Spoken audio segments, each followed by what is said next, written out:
good to see you. Thank you. Thank you. Thanks for taking the time. I know you are one busy cat, so I appreciate it. It's important to you. It's important to me. So I just wanted to take some time due to the fact that LPT is new to Canada, and I think it needs to be understood on a couple of different levels.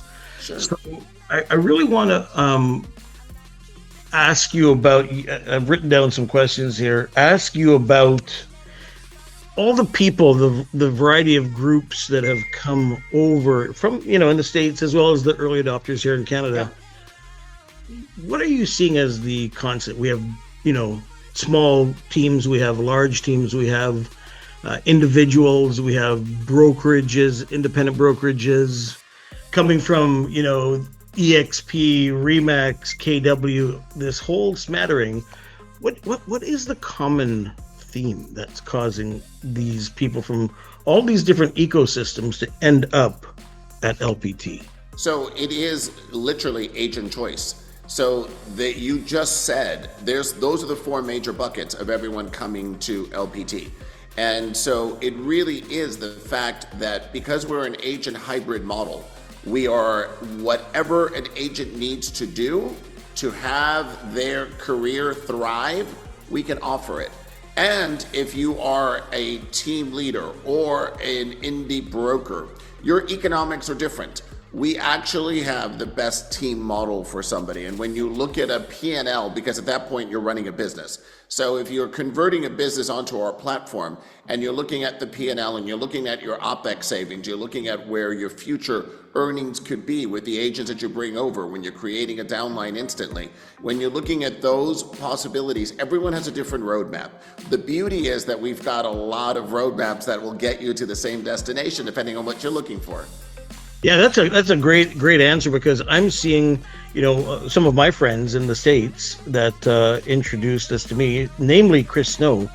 I'd never heard of LPT, and I was in Jamaica vacationing, and I saw this thing on Facebook that Chris Snow left eXp and went to LPT, and I said, LP, what is this? What is this thing? Yeah.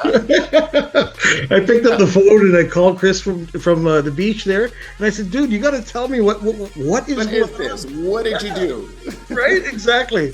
So long story made short, he sent me a quick text with a link of a video that Robert did, and I was just like literally glued. I said, this isn't, recently I heard the difference between change and transformation. Change is a triangle that starts like this and then goes like this and whatnot. But a transformation is something completely and utterly different than something that changes. And it was in that moment I realized, man alive, this is a transformative experience or opportunity. And I said to Chris, look, I'm ready, man. I'm ready to go after that 1 hour thing. I didn't do any due diligence whatsoever until I was forced to. And why do I say that? Because at that time, frankly, it wasn't in Canada yet. LPT wasn't in Canada. Yeah. So that was a year earlier that he had showed it to me. And so long story made short, that when somebody of Chris's magnitude left, it was an eye-opener for me, because he was, a staple at eXp. And then you have like Sunit, who moved over, a big brokerage or team ridge, whichever you want to call it. Yes, he was the team ridge. And then, of course, we had Big Block as the entire brokerage that moved over. And so it's extraordinary when you see these larger entities moving. By the way, my old company never had an acquisition that big. So when you start looking at where this is, I always say that Robert had the gift of hindsight. He saw where the potholes were with the other models, right? I mean, eXp has been around for 15 years. Real has been around for 10. And when you start looking at that, those early pioneers created a new sector in our industry with the cloud-based brokerage. And being in the forefront, that's wonderful. But remember, the first ones get all the arrows. And the ones that come in next has now sort of coming in and giving a better platform for those agents. They understand where the pitfalls were. The idea of agent choice, of having a hybrid model, was a novel idea. Never, like no other company ever thought of it, right? Think about it, every other brokerage is one model. Whether you're sitting at Compass, whether you're sitting at Sotheby's, whether you're sitting at eXp, whether you're sitting at Real, at KW, one model. We started LPT with 2 models and now have Aperture, of course, so we actually have 3 models. So we actually have a solution for the greatest TAM, the greatest total addressable market of agents. So when you are an agent and you're saying, I'm going to go to fill in the blank, any brokerage, you're not, because you're focused on a certain segment. If you're a luxury agent, you're not going to come to a cloud-based brokerage. You're going to go to something where it's going to be brokerage first. And now with Aperture, we solve that solution. If you're someone who is just transactional and you want to be at 100% commission and pay a transaction fee, you're not going to eXp because they don't offer it. You're not going to Real because they don't offer it.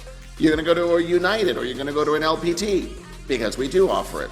And if you're looking to build an organization, then you also have a certain finite number of organizations that you would go with. But now, if you're the brokerage that offers all of them, as that agent progresses in their own career, you might come in and start at the 100%. But guess what? Now we actually said, because of who you are, you might be attracting somebody to an LPT. And so what we're going to do is give you a shadow accounting of what that would have looked like had you selected the revenue share model, the 80-20, the business builder. And so if you actually decided to come in and do that, then guess what? If it gets to a certain level, you step right into your role there. And it doesn't go retroactive because you haven't paid into it, but starting that first time forward, it's all yours. Yeah, 100%. And that was one of the things that I noticed. I'm starting at, tier 2, but a lot of people who are cautious, this market isn't supporting, a lot of transactions. If you're not working at it, you may have been caught just in a bad cycle or whatever. Imagine the way I looked at it, imagine having the option as an agent who isn't necessarily a really big producer, think they can be and may get there someday, have the opportunity to have lower costs as they ascend into that next tier. To me, I thought it was brilliant. I had a meeting with Leo, the CEO of eXp there, and he was telling me a lot of interesting things, and it was fascinating. They paved the way to a lot of what you pointed out here, a lot of what's going on in the cloud-based environment. Sure. However, paving the way and being the pioneer doesn't necessarily mean that you're the most exceptional in that space at this time, right? And that's what I noticed. Everything I was hearing was all about how, from the pioneer's perspective, not from the current status perspective, which I thought that's very interesting. It was a great conversation and all that kind of stuff. But yeah, it was. I found that fascinating. One of the things I want to get to for sure is how, we understand from an agent level, team level, teamerage level, all that kind of stuff. But Michael, from your standpoint, you maybe give a little bit of history, because you had to make a choice here that it was a pretty big choice from a career standpoint, and you came from a pretty interesting environment. So maybe share your history if you don't mind, and secondly, what caused you to see this as a better opportunity than where you were? Of course, sure. So this is my 21st year in real estate. I spent 15 years at Realogy as the global vice president. Most of the majority of that time was with the Sotheby's brand. For the last 2 years, I ran all of the global expansion for all 7 Realogy brands. And then I joined eXp in May of 2020 as the global chief growth officer, And when I joined, they were at 20,000 agents. So I was able to help grow that to 90,000 agents, and from 3 countries added another 24 countries to their trajectory. And I think it was right place, right time. It was right at the start of COVID. There were people that needed an alternative to community the cloud-based brokerage allowed for that to happen. And so there was that sense of community that I think helped in their growth trajectory. So it was perfect time, perfect place at that point in time. And for me, it was meeting Robert and seeing what was to me a true visionary. I met Robert at the Super Bowl the year before last. And we were guests of Andy Florence, the CEO of CoStar. And he had invited the top 40 real estate executives into his suite. And he was promoting homes.com at that point. So there was a lot of brokerages that were represented there. And I met Robert. I knew, listen, again, 2 decades in his industry. I knew everybody in that room with the exception of Robert and his wife. And so my first thing is I'm going to go sit with somebody I don't know. I know everybody else in the room. And so I did that, and we really hit it off just really great as individuals. And we stayed in touch, and we started talking just about what his vision was. And I thought it was an incredible vision. And then conversations just progressed. And I know what I can build, and I found a great visionary with Robert. And what's really interesting is that right now, we're probably at the same spot as LPT than where eXp was when I first joined them. Maybe expand on that correlation. In what way? Well, you know, where eXp was then and LPT is now, yes, in terms of number of agents, growth trajectory, transactions. Well, so we're a privately held company, so those numbers are not publicly given at the moment, especially as we're going into an IPO situation. So I can just sort of say that it was right around the same trajectory, because when I joined eXp, it was a public company, so it's a little bit different with sharing numbers very freely. So I can say that we were probably at the same spot that eXp was at when I joined them, and seeing what I obviously strongly feel is a far superior model, and the growth trajectory has shown it. The idea that LPT has actually gotten into the top 10 of all brokerages in the United States in less than 3 years has never been seen in our industry. The idea that the Housing Wire actually went in and asked for audited financials to prove what we had accomplished, because they didn't believe it, because no one else had ever actually done that. The record had been 7 years, and we did it in 3. And so the idea that that's where we are simply says that this is a model that's resonating with the largest number of agents in our industry. And now having the start of the expansion with LPT Canada, and then the expansion on the Aperture side with 4 other international cities, including London, Lisbon, Toronto, and St. Martin, we have an incredible opportunity for growth. It's seen it. And this is now an exciting time to be in this trajectory, in this company, in the right seat. Oh, that sounds fantastic. And that, in a lot of ways, sums up the reasons that I came. I mean, I got licensed in 1984. I have a check on my wall. I've never cashed it, by the way. My first check was drafted September 17th, 1984, and it was for $9.04. Oh my goodness. That guy's books are still out because I never cashed it, and I have it framed on my wall. Humble beginning. That is so funny. Somebody's books didn't balance since 1984. That's exactly it. I don't know what he thought, but yeah, it's still there. I would never try and cash that puppy. You're funny. But you know, it's funny that I started out at Century 21, 6 months. I ended up being a underperformer. My dad, he was a big wig at Remax as an agent, and he said, "Oh, you should go get trained." And so I went through the Sweat Hogs program and all that kind of stuff. You probably remember that. Yeah. And ended up after 6 months, that was my check. I said, "That's it, man. I'm done. I'm going for broke, or that's it."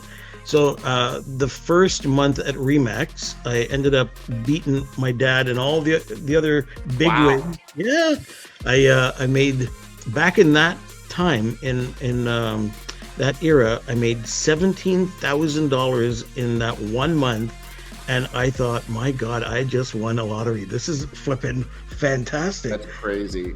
But between then and now, I had 2 slight moments where I shifted away from Remax, but by and large, for 40 plus years, I've been with one company. Wow. Yeah, one company. Wow. And I switched locations in Sure. Ontario here, but the one that I just left, I joined in 1990. So I'm not a dude that moves around and shifts and Yeah. all that kind of stuff.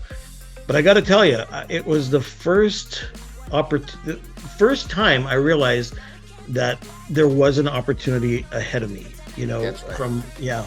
And from the financial model, from the marketing standpoint, for the collaboration versus competitive environment, just amazing to see how many people and the culture coming from the top as well. Having the opportunity to be one of the founding guys, and meeting with yourself and Jody and the other guys on a regular basis, and so on and so forth. It's just so fulfilling. I have not felt this juice man, I got to tell you, it's got to be 20 years. Right? I love you saying that. That's It's awesome. a fact. It is an absolute fact. And it's contagious, right? Because I'm one of those guys, I don't know about you, I'm sure you are too. You can't get behind something you don't believe in. Oh my God, of course. Right? Please. And yes, exactly. And I keep saying to people that have asked, like, why? Why did you move? Man, you were there for so long, top producer, blah, blah, blah. I said, well, let me tell you something. When you see something that you can't unsee and you keep thinking about it, that's it. Like, your heart's telling you something, your soul's telling you something, your mind's telling you something. When they all converge, how can you push back against that? It makes literally no sense to me, right? Look, I say at this point, this is a movement. It's beyond you, it's beyond me. It's the idea that we are going and helping people. When you help enough people, as Zig Ziglar said, you get the best benefit of that. So it's the idea that we are here to serve as many agents as we can and be able to serve them in wherever they are in the trajectory of their own career. Love it. I want to, again, thank you very much for taking the time. Appreciate you. Please, absolutely. This has been wonderful. And I look forward to continuing this adventure. I was going to call it a journey, but it's really not a journey, man. It's literally an adventure. I think there's a significant difference in the composition of a journey and an adventure. And this feels to me like it's an adventure. Very excited and happy to be associated with you. And let me tell you something. I am very appreciative of your leadership. I'm very appreciative of your trust in what we are building, because you truly are a founder in what we are doing. This is when you start thinking about a foundation of a home, that's the genesis of the word founder. You're the foundation of this new home that we are building. So I thank you for your leadership, and I thank you for your experience and your trust in what we are building together in the great country of Canada. That's great, man. Thank you so much. I appreciate you. You take good care. Okay. Take care. Have a great weekend. Bye-bye. You too. Bye for now.